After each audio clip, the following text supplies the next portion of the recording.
ಹಾಗೆಯೇ ನಿನ್ನಿಷ್ಟ, ನಿನ್ನ ಸಂತೋಷವೇ ನನಗೆ ಬೇಕಾಗಿರೋದು ಅಂದರು ಅವರು ಆನಂದ ಬಾಷ್ಪಗಳಿಂದ ತುಂಬಿದ ಕಣ್ಣುಗಳನ್ನ ಒರೆಸ್ಕೊಳ್ತಾ. ಅರ್ಜುನ್ ಮತ್ತೊಮ್ಮೆ ಕೇಳ್ತಿದ್ದೀನಿ, ಅನ್ವಿಕಾ ಇದಕ್ಕೆ ಸಿದ್ಧಳಿದೆಯೋ ಇಲ್ವೋ ಅಂತ ಕೇಳಿದ್ಯಾ? ನನ್ನ ಮಾತನ್ನು ಅವಳು ಮೀರಲಾರಳು ತಾತಯ್ಯ, ಆ ನಂಬಿಕೆ ನನಗಿದೆ. ಕೇವಲ ವಿಷಯ ಇದೆ ಅಂತ ಹೇಳಿದ್ರೆ ಸಾಕು, ಅವಳು ಅರ್ಥ ಮಾಡ್ಕೊಳ್ತಾಳೆ ಅಂತ ಹೇಳಿ ಸ್ವಲ್ಪ ಹೊತ್ತು ವಿಶ್ರಾಂತಿ ತೆಗೆದುಕೊಳ್ಳಿ, ನಾನು ಅವಳ ಜೊತೆ ಮಾತಾಡಿ ಬರ್ತೀನಿ ಅಂತ ಹೋದ. ತಮ್ಮ ಕನಸು ಇಷ್ಟು ಬೇಗ ನನಸಾಗಿದ್ದಕ್ಕೆ ರಾಧಾಕೃಷ್ಣ ಅವರು ದೇವರಿಗೆ ಸಾವಿರಾರು ಕೃತಜ್ಞತೆಗಳನ್ನ ಅರ್ಪಿಸಿದ್ರು. ಅರ್ಜುನ್ ಬರುವಷ್ಟರಲ್ಲಿ ಅನ್ವಿಕಾ ಗಾಢ ನಿದ್ರೆಯಲ್ಲಿದ್ಲು. ಅವಳ ಪಕ್ಕದಲ್ಲಿ ಕೂತು ಹಣೆ ಮೇಲಿನ ಗಾಯವನ್ನು ನೋಡಿ ಮೆಲ್ಲನೆ ಗಾಳಿಯನ್ನು ಊದಿದವನು ಮುದುಡಿದ್ದ ಅನ್ವಿಕಾಳ ಹುಬ್ಬುಗಳು ಹರಳಿ ಸರಿಯಾಗಿ ಮಲ್ಕೊಂಡ್ಳು. ಈ ಕ್ಷಣವನ್ನು ನಿನ್ನ ಜೊತೆ ಕಳಿತೀನಂತ ಊಹಿಸಿರಲಿಲ್ಲ. ಕಲ್ಲಿನಂತಿದ್ದ ನನ್ನ ಹೃದಯದೊಳಗೆ ಹೇಗೆ ಸೇರಿದೆಯೋ. ಹಳೆ ಅರ್ಜುನ್ನಂತೆ ಮರಳಿ ಬದಲಾಗಲಾರೆ ಅಂದ್ಕೊಂಡಿದ್ದೆ, ಆದರೆ ನಿನ್ನ ಮಾಯೆಯಿಂದ ನನ್ನ ಬದಲಿಸಿಬಿಟ್ಟೆ. ಅರ್ಜುನ ಮನಸ್ಸಿನ ಮಾತುಗಳು ಕೇಳಿಸಿದಂತೆ ಮೆಲ್ಲಕ್ಕೆ ಪಕ್ಕಕ್ಕೆ ಸರಿದ ಅನ್ವಿಕಾಳಿಗೆ ಅತಿ ಹತ್ತಿರದಿಂದ ಕೇಳಿಸ್ತಿದ್ದ ಶಬ್ದಕ್ಕೆ ನಿಧಾನವಾಗಿ ಕಣ್ಬಿಟ್ಟು ನೋಡಿದ್ಲು. ರೆಪ್ಪೆ ಬಡಿಯದೆ ಅವಳನ್ನೇ ನೋಡ್ತಿದ್ದ ಅರ್ಜುನ್. ಗಾಬರಿಯಾಗಿ ಏಳಲು ಹೋದವಳನ್ನ ಅವನು ತಡೆದಿದ್ದರಿಂದ ಅವಳು ಹಾಗೇ ಇದ್ಲು. ಈಗ ಹೇಗಿದೆ ಅಂತ ಮೃದುವಾದ ಧ್ವನಿಯಲ್ಲಿ ಕೇಳ್ದ. ಹ್ಞೂ ಅಂತ ತಲೆಯಾಡಿಸಿದ್ಲು ಅನ್ವಿಕಾ. ನಾಳೆ ನಾವು ಒಂದು ಜಾಗಕ್ಕೆ ಹೋಗಬೇಕು, ಬರೋದಕ್ಕೆ ಸಾಧ್ಯವಾ? ಎಲ್ಲಿಗೆ? ಬೆಳಿಗ್ಗೆ ಹೇಳ್ತೀನಿ, ಬರ್ತೀನಿ. ಅನ್ವಿಕಾಳನ್ನು ಎಪ್ಸಿ ಕೂರಿಸಿ ಹಾಸಿಗೆ ಮೇಲೆ ಒಂದು ಕಾಲು ಮಡಚಿ ಕೂತು ಅವಳ ಕೈಯನ್ನು ತನ್ನ ಕೈಗೆ ತೆಗೆದುಕೊಂಡು, ನನ್ನ ಜೊತೆ ಜೀವನ ಪರ್ಯಂತ ಪ್ರಯಾಣ ಮಾಡೋದಕ್ಕೆ ಸಿದ್ಧಳಿದ್ಯಾ ಅಂದ. ಅವನು ಏನು ಕೇಳ್ತಿದ್ದಾನೆಂತ ಅರ್ಥ ಆಗಿ ಹ್ಞೂ ಅಂದ್ಲು.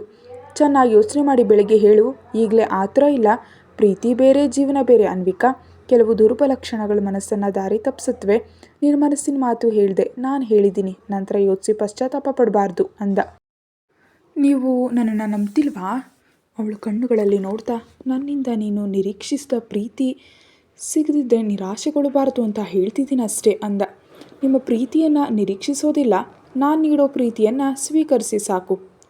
ಅವಳು ಕೆನ್ನೆಯನ್ನು ತನ್ನ ಹೆಬ್ಬೆರಳಿನಿಂದ ಮೆಲ್ಲನೆ ಉಜ್ತಾ, ತುಂಬ ಭರವಸೆಯಿಂದ ಹೇಳ್ತಿದ್ಯಾ ಅಂತ ಕೇಳ್ದ. ಖಂಡಿತ, ನೀವು ಪ್ರೀತಿಸಿದ್ರೆ ಪ್ರಾಣವನ್ನೇ ನೀಡ್ತೀರಿ. ಪರವಾಗಿಲ್ಲ, ನನಗಷ್ಟೊಂದು ಪ್ರೀತಿ ನೀಡಬೇಕಿಲ್ಲ, ಅದರಲ್ಲಿ 1% ನೀಡಿದ್ರೂ ಸಾಕು. ಸಮಾಧಾನ ಮಾಡ್ಕೊಳ್ತಿದ್ದೀರಾ?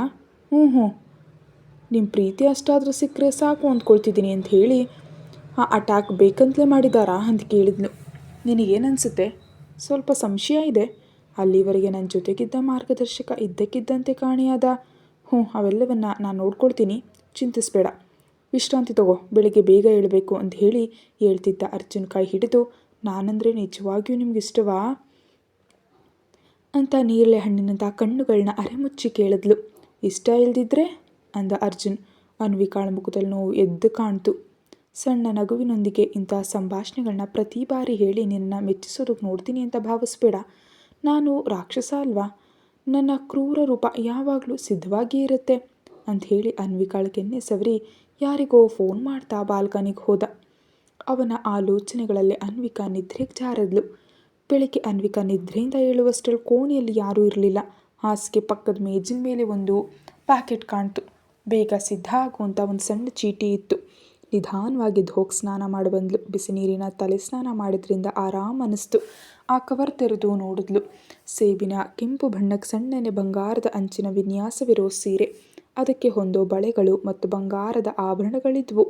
ಒಡವೆಗಳನ್ನ ಪಕ್ಕಕ್ಕಿಟ್ಟು ಸೀರೆ ಉಟ್ಕೊಂಡು ಬಳೆಗಳನ್ನ ಹಾಕ್ಕೊಂಡು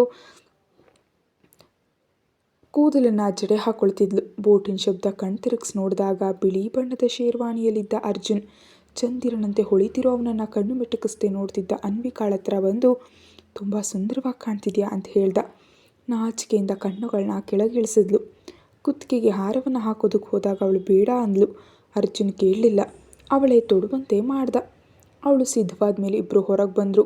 ಕೆಂಪು ಬಣ್ಣದ ಗೌನ್ನಲ್ಲಿ ಖುಷಿ, ಪಂಚೆ ಶಲ್ಯದಲ್ಲಿ ರಾಧಾಕೃಷ್ಣ ಅವರಿದ್ದರು.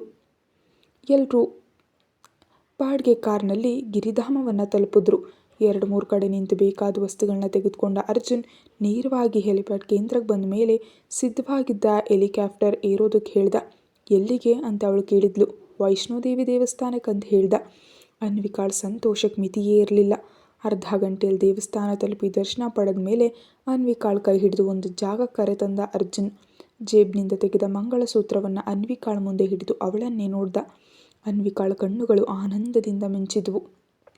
ಇಷ್ಟನೇನಾ ಮತ್ತೊಮ್ಮೆ ಕೇಳ್ದ. ಅವಳು ತನ್ನ ಸಮ್ಮತಿಯನ್ನು ತಲೆ ತಗ್ಸಿ ಹೇಳಿದ್ಲು. ಅನ್ವಿಕಾಳ ಕೊರಳಿಗೆ 3 ಗಂಟುಗಳನ್ನ ಹಾಕ್ದ ಅರ್ಜುನ್ ರಾಮ್ ಅಕ್ಷತೆ ಹಾಕಿ ಅವರನ್ನ ಆನಂದದಿಂದ ಆಶೀರ್ವದಿಸಿದ್ರು ರಾಧಾಕೃಷ್ಣ ಅವರು. ಅನ್ವಿಕಾಳ ಹಣೆಗೆ ಅಮ್ಮನವರ ಕುಂಕುಮವಿಟ್ಟು ಕಾಲಿಗೆ ಕಾಲುಂಗುರಗಳನ್ನ ಕೂಡ ತೊಡಿಸ್ದ. ಇದೆಲ್ಲವನ್ನ ಅತಿ ನಿರೀಕ್ಷಿಸಿದ ಅನ್ವಿಕಾಳಿಗೆ ಮನಸ್ಸೆಲ್ಲ ಸಂತೋಷದಿಂದ ಉಪ್ಪು ಬರ್ತಿತ್ತು. ಈಗ ನೀನು ಮಿಸಸ್ ಅನ್ವಿಕಾ ಅರ್ಜುನ್ ರಾಮ್ ಅಂತ ಹೇಳಿ ಅವಳ ಹಣೆಗೆ ಮುತ್ತಿಟ್ಟ. ಹೆಚ್ಚಿನ ವಿಡಿಯೋಗಾಗಿ ಸಬ್ಸ್ಕ್ರೈಬ್ ಮಾಡಿ. ಇವತ್ತು 1000 ಸಬ್ಸ್ಕ್ರೈಬರ್ಸ್ ಕಂಪ್ಲೀಟ್ ಆದರೆ ಇನ್ನೂ ಒಂದು ಲಾಂಗ್ ಎಪಿಸೋಡ್ ಹಾಕ್ತೀನಿ, ಎಕ್ಸ್ಟ್ರಾ ಎಪಿಸೋಡ್. Thank you.